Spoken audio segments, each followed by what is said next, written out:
Wait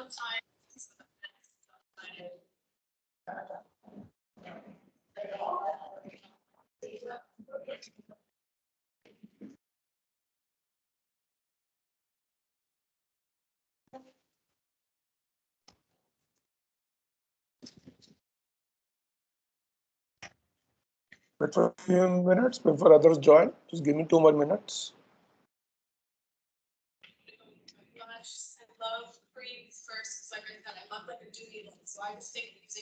Please, can you be in mute?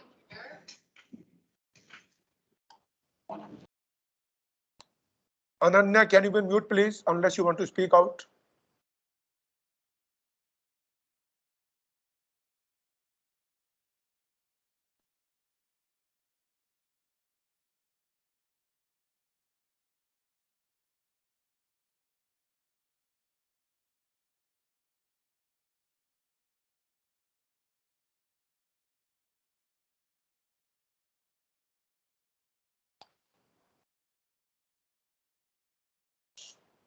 Sir, good afternoon. Yes, sir. Good afternoon.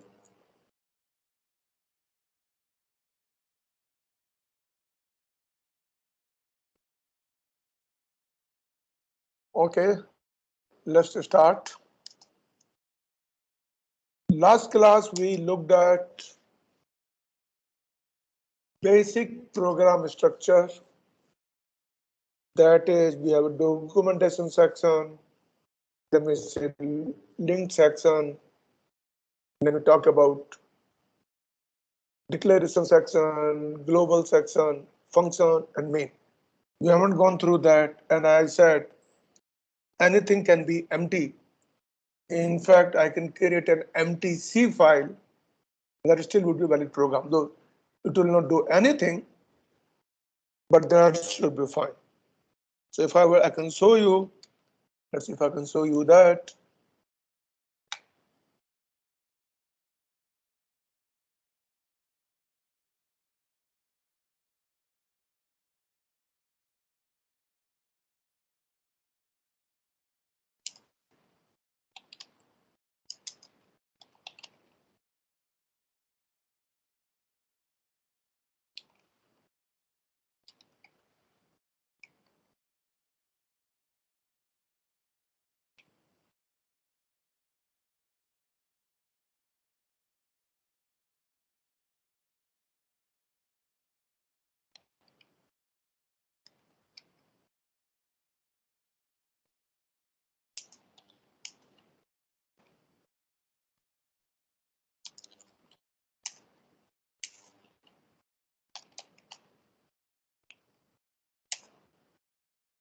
So if you look at, I have the file which is practically empty, or I can have a blank file. File has nothing, but I can still compile it, and compilation in Unix, you basically give GCC command, Juni Unix, another compiler. So if I were to say, I'm only compiling and say blank.c, it will not give me an error. And file has nothing there, is empty file, blank file. First time when I compile after booting, it takes while. It loads, after that it becomes auto. So maybe another few seconds, you should be done.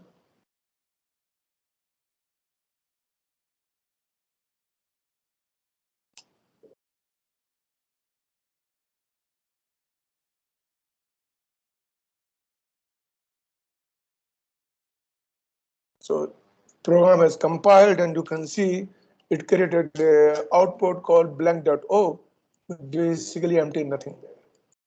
I can create a file with only documentation or like comments.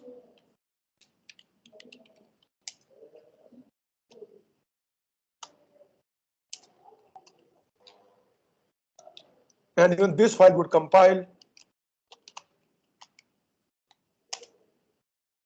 So as a requirement, as I said, every section in the program we look at is optional.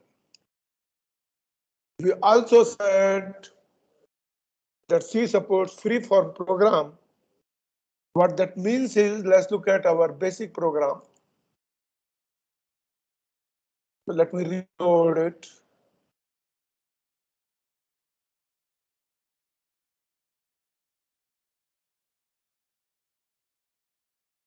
The simple program is a free form, means I can put everything in a single line.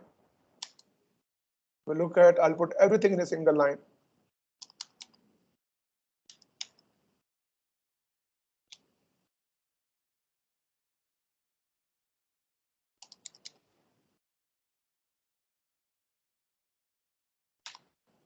When I do that, readability may be a problem, but program would still work. If I run it, you would still see an output. Hello world. In fact, I can even go further. I can put one line here.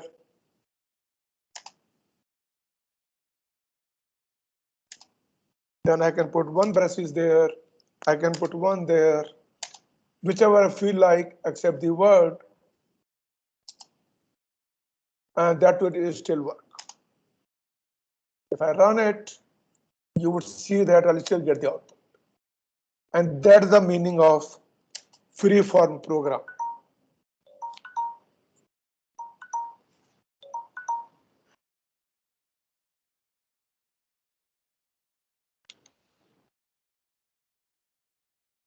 So you can try it, but the problem with this is, if we were to do a free-form program, our readability would be completely lost. So I would recommend you not to use this kind of programming. Always use a proper programming which improves readability. When you're writing a program, it is more for you to understand others, of course you're doing a job.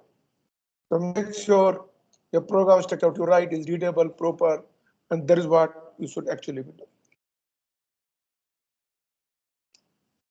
Then we talked about coding style conventions, putting a spaces as you see in the program. This is the main, and inside this I'm putting indentation after 4 spaces to indicate that everything is inside the block.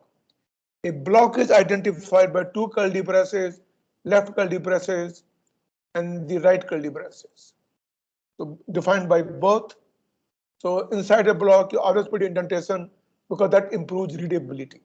So that is, and I call as coding style conventions, putting a space. We look at those. We briefly discussed basic types, integer, detail, but without getting into the details of what the value been, how they'll be used. And when you want to run a program, if you see it online here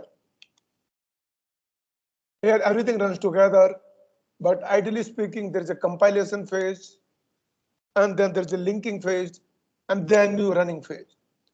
So let me show you that if I were to run it, a simple program, I would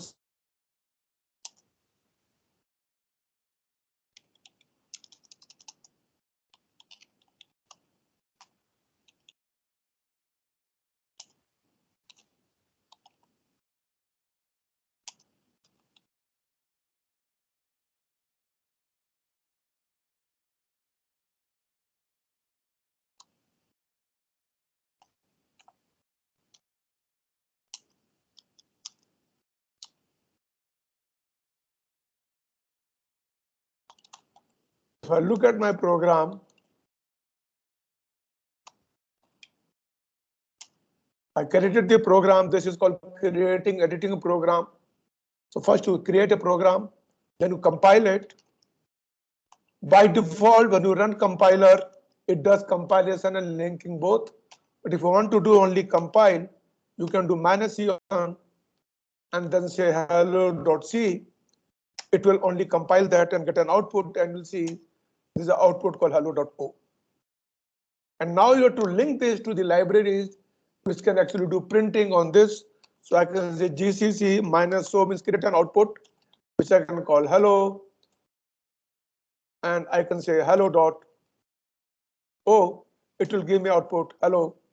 And now I can run this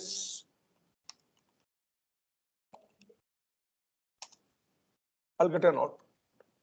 The phases, which is called compilation phase, then have a linking phase, and then we have a running phase.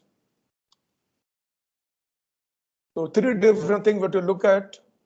So three phases running a program.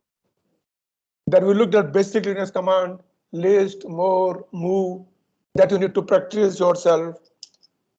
And we looked at simple C program. And I said, those who don't have a laptop, you can still use your phone. Go to the site onlinegdb.com.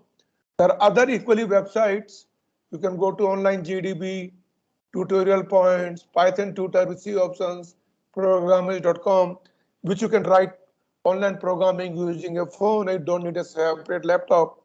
So most of the program requirement you'll be able to do this. So whichever you like, which end user flavor, will stick to online GDB, but you can choose to do any practical demo part of it. Any questions so far before I start proceeding? Is discussion. Any questions by anybody? If none, when you define a program, we are writing a program to do something, to achieve something. It may be computation, it may be processing a data in a file, it may be doing number crunching, number manipulation, conversion, or whatever you like to do with that. Last class, one of the students has asked, why can't we use scanf instead of using command line arguments? So I'll talk about that in a short while. And scanf requires what is called a notion of an address, which we'll probably study a lot more deeper when we deal with pointers. So for the time being, you probably assume that, so one is to declare a variable, it always allocates a memory in the system. So let's say when I write a program, let's say I want to write a simple program which sums two numbers. So how do I define my two numbers? Now those numbers I can say int. So I would say int first number, int second number, and let's say I want to, so when you declare, this is called declaring your variables. In first, I'm declaring a variable first. It can contain any value. I'm declaring a variable called second. And it's a good recommended practice that you should declare each variable on separate line, not on a single line. The CMA allows it.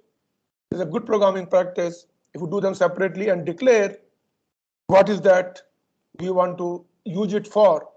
So you can put in a command saying that first number for our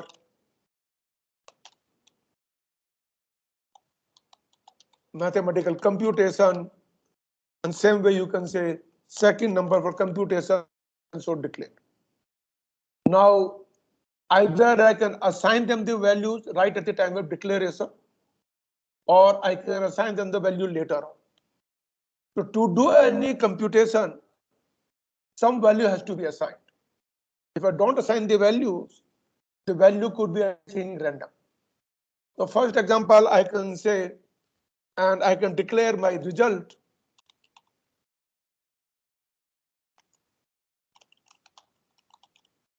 I haven't said what my computation is. Is it a sum? Is it a subtraction? Is it a difference? It is a multiplication. I haven't said that. So when I declare variables, I'm saying these are the things I'll work with to work with my system. Now, how do I assign it? One is I can assign them the values in the program itself. An assignment, you use the variable on the left side, then use an assignment operator called equal sign. And in a value, let's say 20 is my first value. And each statement has to be terminated by a semicolon.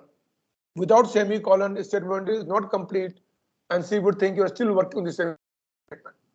So every time you complete, ensure that your statement is terminated by semicolon. That's the second variable which I'm dealing with. I say 10. Again, I put in semicolon. And let's say I want to perform addition of the two numbers. So I can say result is my variable. What should contain this equal sign is called assignment operator. On the left side, you only get a one variable, which is variable which you want to assign the value to. This equal sign does not mean I'm comparing. The equal sign means I'm assigning this value. So at this point in time, 20 value would be assigned to first variable, value 10 would be assigned to second variable, and then n operations. So in basic mathematics, if you look at in our basic mathematics, we primarily do the four operations: addition, subtraction, multiplication, division. So let's look at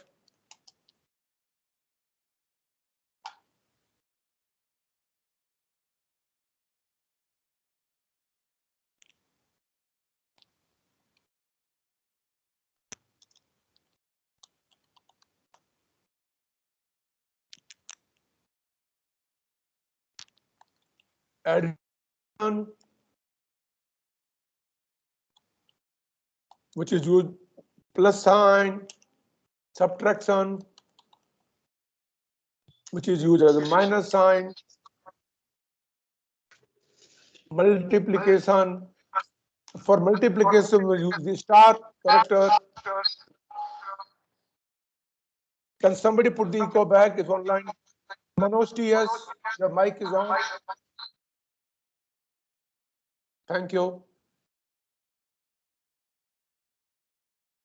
Then I have a division, which is a slash operator, and then I have a remainder, which is percentage operator. So we can work with the four operators, and then we look at what we want to do. So let's look at our program. And I want to do sum of these two numbers. So I can simply say first plus second. This should be done. Now when I run this program, will this program give me any output? Anybody? When I run this program, will this program give me an output? Yes, sir. What output will give you? 30, no, sir. Give an output. You haven't printed the result. Yes. Yes, See, it is doing computation. It is doing computation, but it is not displaying any output because you haven't displayed anything. You have to be very clear. Just by computation, compiler or program doesn't know what you want to do. You want to store it, want to keep it somewhere, what you want to do with it.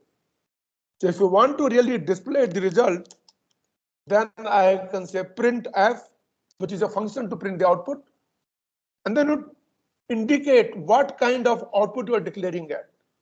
In a printf, first parameter is called a format specifier. What is the output will look like? So if you put any string part, I can say result is equal to, it will come as it is. And then what kind of result you want? It is integer, it is an unsigned integer. So typically for integer, we use %d. And you always want to put new line at the end. So it's good practice to put new line. So %d indicates that I want to print some decimal integer value, some integer value. And what that I should print? I can say print result. Now this will give me the output 30. If I run it, now you would see you'll get an output 30. Now question is, I want to find a sum of, let's say, two numbers, 20 and 40. Something else. Do I keep modifying the program, or can I don't modify the program and get the input from outside? When you declare these variables, so in this program declare three variables, first, second, and the result. You declare those variables in the system. These variables are declared, are assigned some memory location where they will hold the value. You will always see some memory location where these variables hold the value.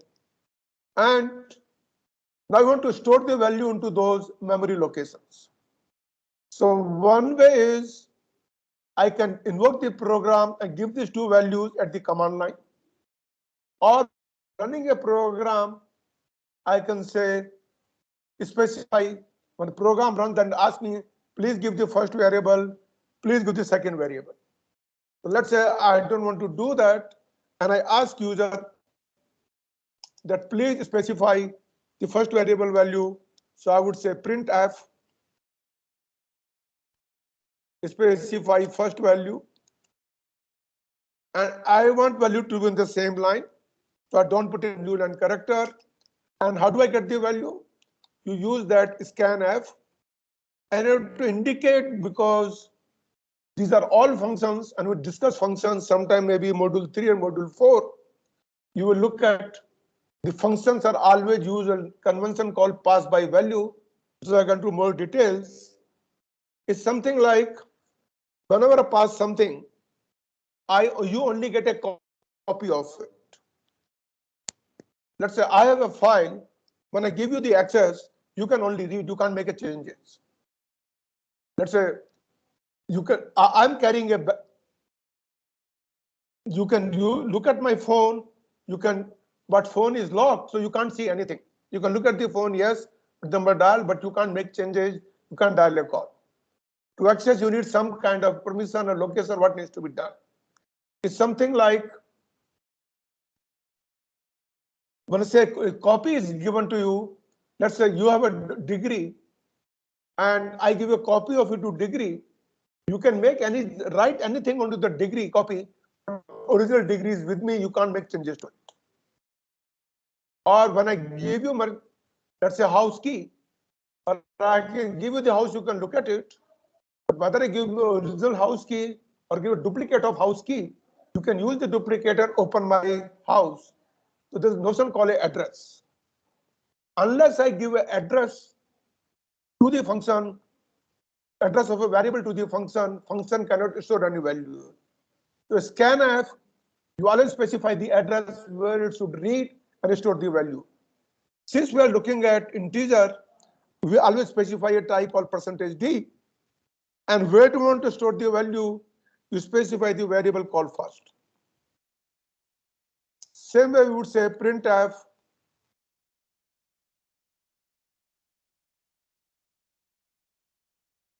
specify second value,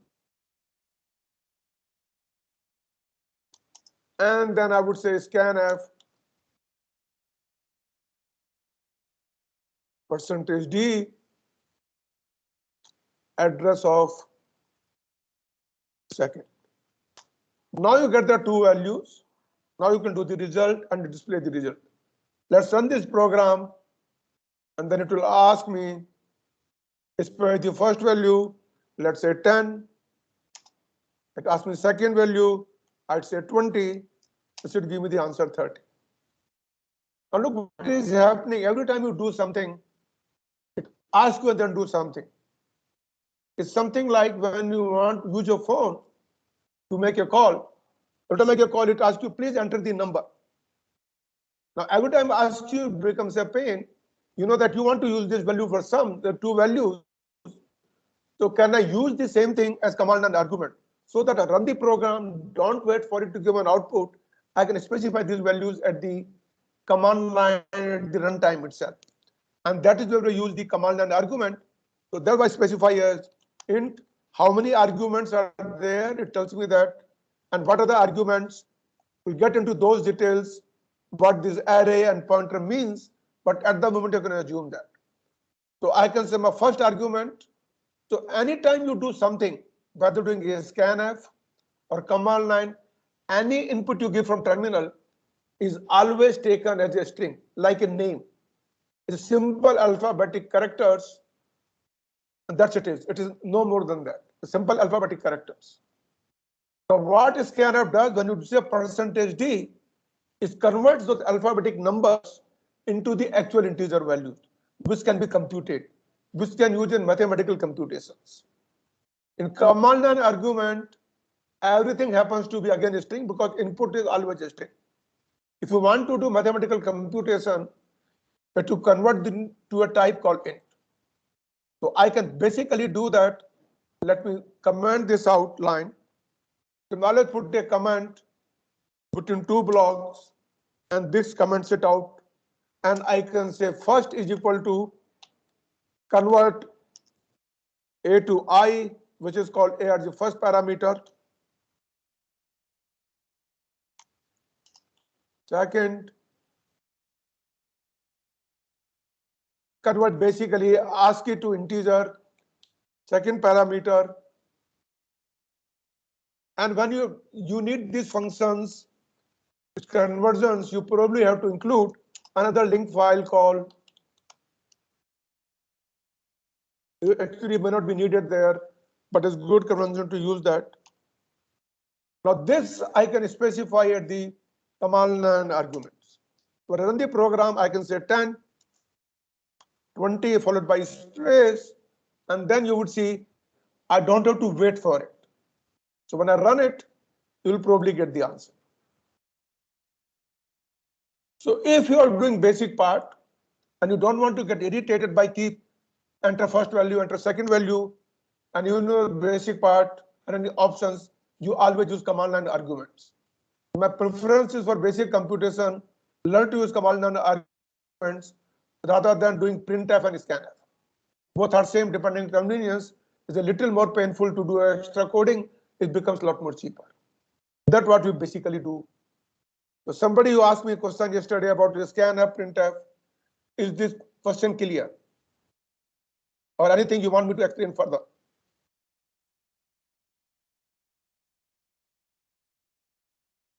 Who asked the question yesterday? Please.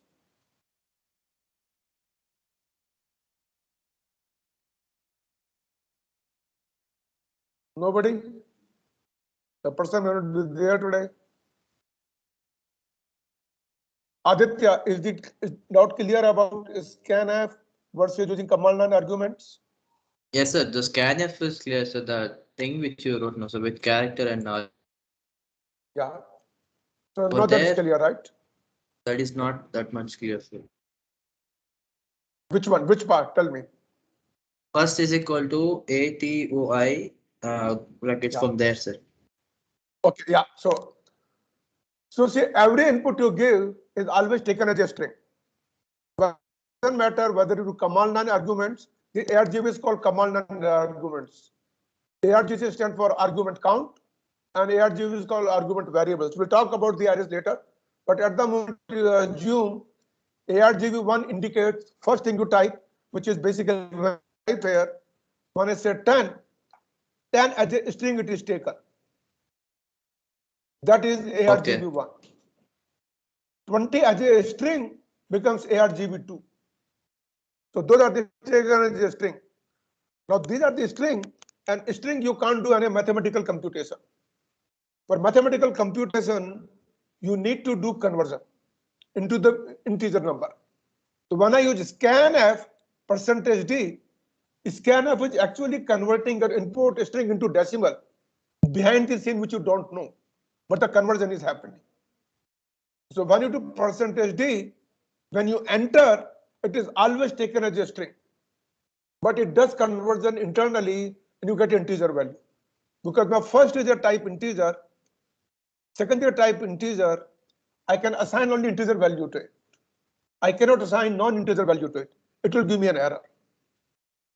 So scanf does this conversion for you, but since I'm doing command line arguments, these are by default string, I need to convert them from string or alphabetic values to the integer. So A to I indicates ASCII to integer. A for ASCII, TO2, I for integer. So convert any ASCII character string to integer. That's what we are doing. So either you can use this one,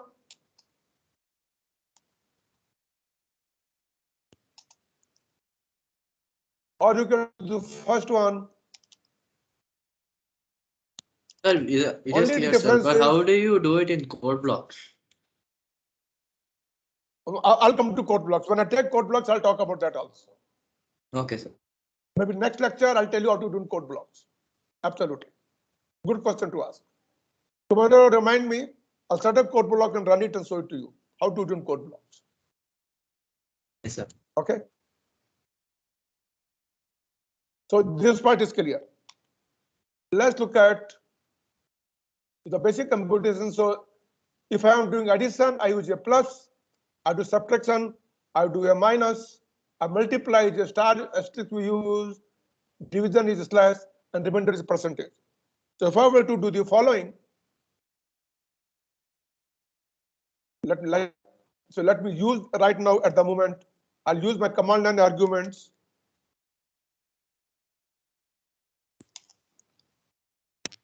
And I'll talk about code block tomorrow.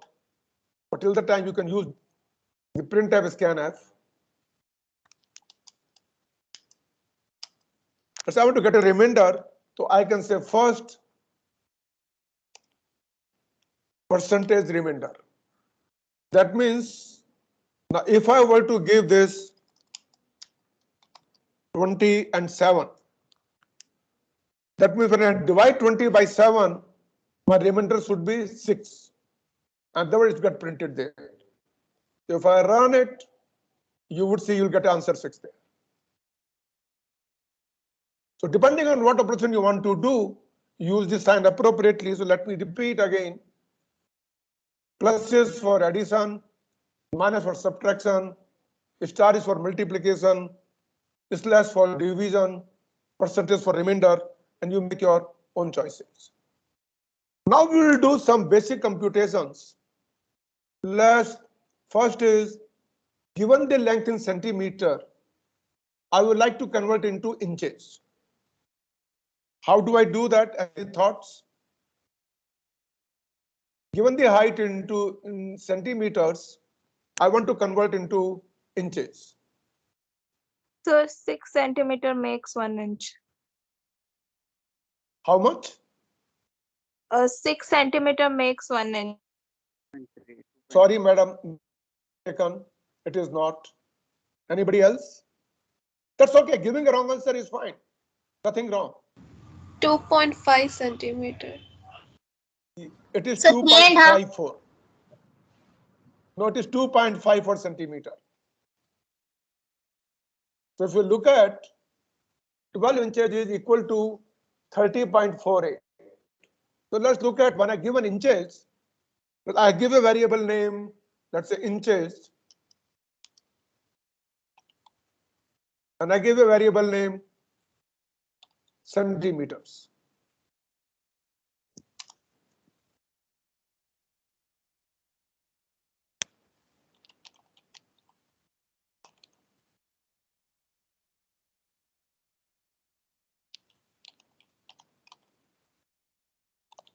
I believe you know this system, FPS and MKS system, meter, kilometer, second, foot, pound, and seconds. So if I want to convert, so now I would say inches, what I'll give inches, and I want to convert into centimeter. So what should I do? I say CMS. Again, do not use too many spaces. After declaration, one empty space is fine. I would say CMS is a centimeter. Take the inches, multiply by 2.54. Now when I do that, and I can display CMS percentage D is the result. I can say details, length in centimeters is so and so. I want to specify for inches, or better, length in percentage D inches is equal to CMS. So first percentage D will come to my inches, second will come into centimeters. Let's run this program. I'm only one argument. Let's say I use 2 inches. Now, what do we expect to see? We should probably see 6.08. Sorry, 5.08 is what answer I should see. Am I right there? Because 1 inch is 2.54 centimeter, 2 inches should be 5.08. Will I get the output 5.08? Will I get something else?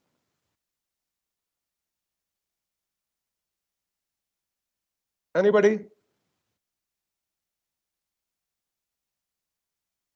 Amrita, Sir, Ananya, yeah. Amrita, what would I get when I run this program?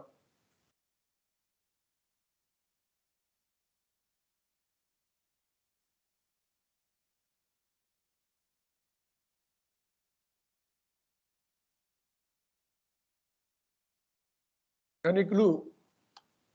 Let's run it. You're getting 5 centimeter, not 5.08. Let's run with different value. Let's run with 5 inches. You get 12. It should have been little more. Sir, because What is you have happening used here? integer. You have given it as You have integer. used It's not taking Yeah. the decimal value. So use So float. that is the point one has to realize. Yeah, so I'm coming to that. And that's the purpose of doing deliberately. If you are dealing with decimal numbers, then since you expect decimal numbers, your respective variables should be in decimal and not in integer. So if I were to do, let's say, float, so one type I can say float, other is called double. Will I get my right answer now?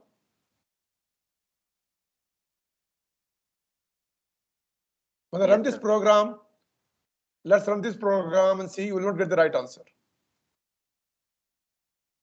See what you are getting? You think it is the right answer? The change in the main function. What? Nothing has to be changed main function. What should I change?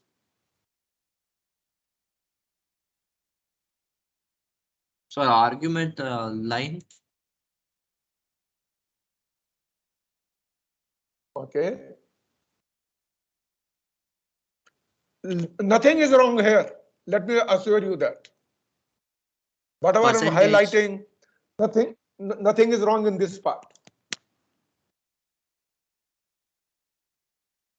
You What should is wrong include is math. here. No, I don't Modulus need to F. include math. Percentage. No, this is called percentage. Yeah. So reason is whichever variable type you are using, you should answer your displayed accordingly and not other way out. Since this is stored as floating point, I should use float values indicating, look, my variable is kind decimal, so I should float. Either I can use F or I can even use percentage G, which is a generic format. Both are fine. So when I use F, you'll get the right values there. Let's run it now.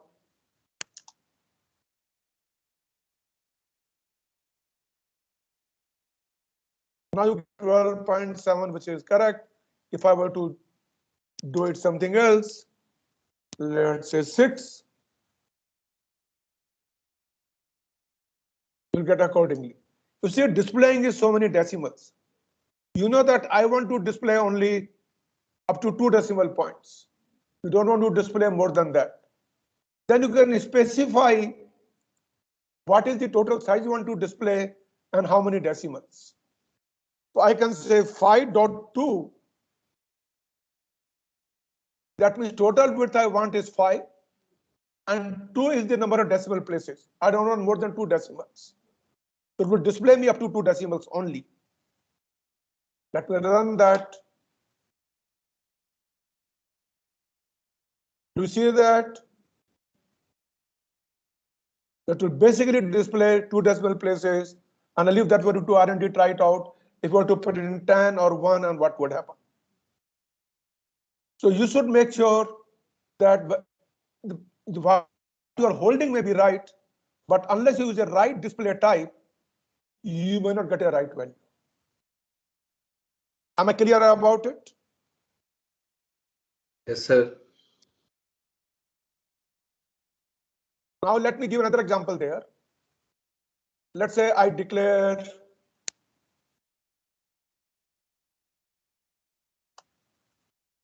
int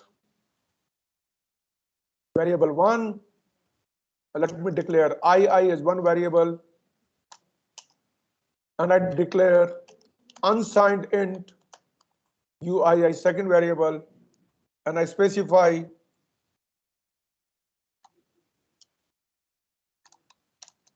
-1. I specify uii is equal to -1, and I display these two values.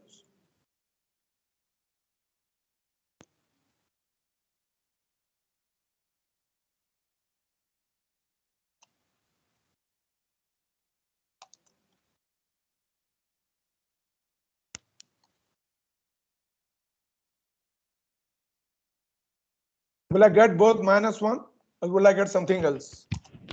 -1 and 1. Let's run this and see what do you get.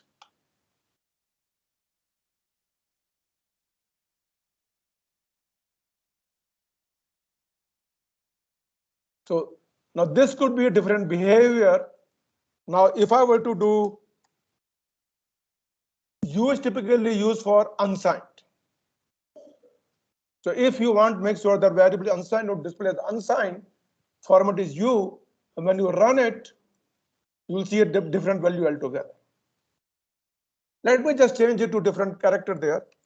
Let's say char and unsigned char. And when you run it, what's the value you would see here now? Can you guys run it and tell me what happens? You have a phone, run a program 2 minutes, tell me what do you see, and then explain me what happens.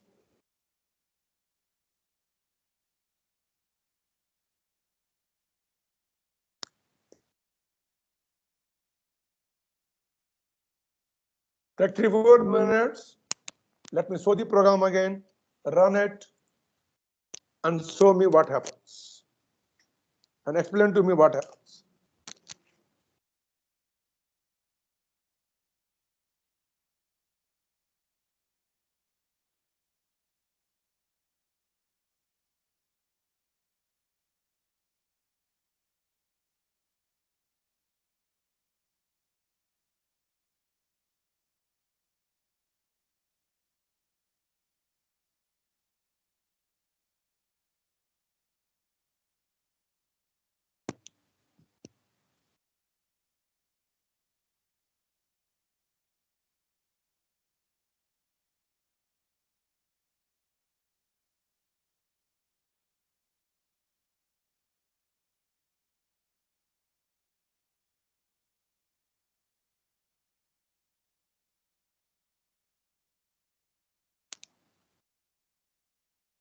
Anybody could run it?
Let me know if anybody want to explain what is happening.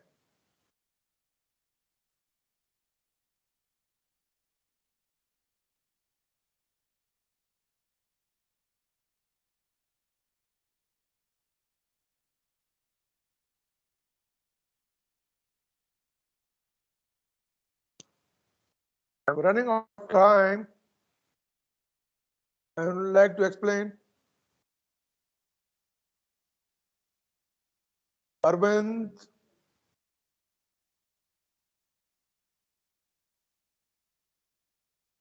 Juha,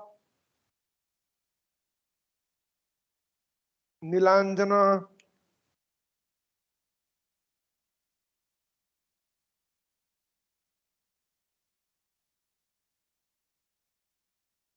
Sir, is can you there guys hear? 255 just because unsigned character can store only values till 255?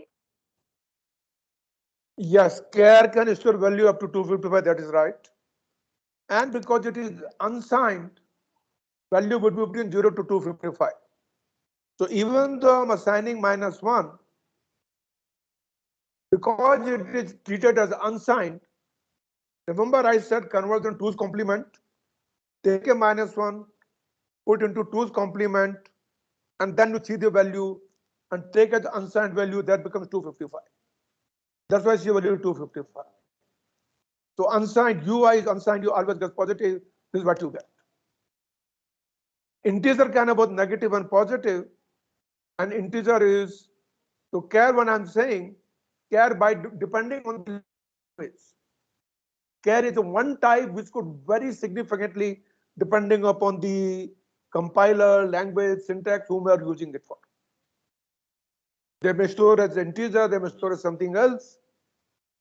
So you can use signed char, then it should be fine. Otherwise, there could be trouble there. So you have to be very aware of what could be happening. Try different choices, play with it and see.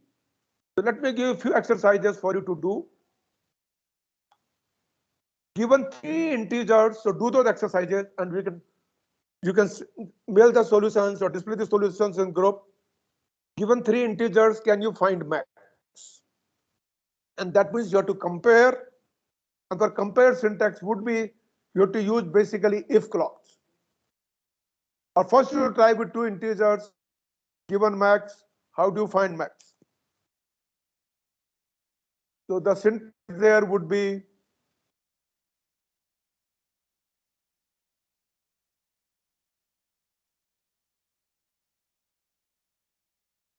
I can actually declare, sorry.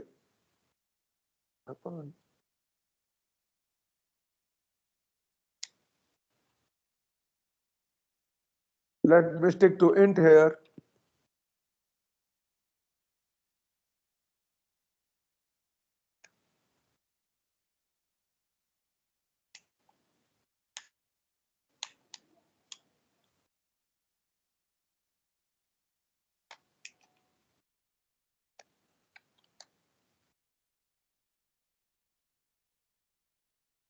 And then assign the values either later on or you can assign them at the declared time itself. I can simply say here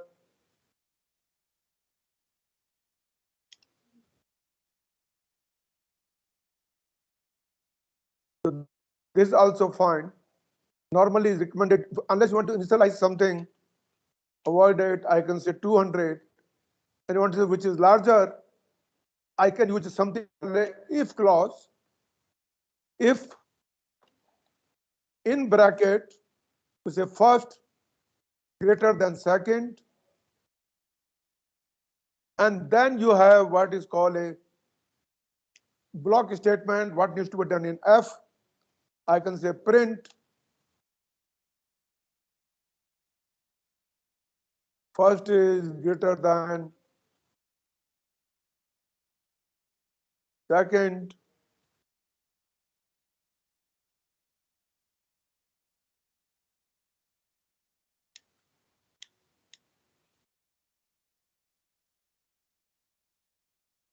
or I can do else clause, otherwise that could be fine. So this you can use that, looking at that. So all I can say else.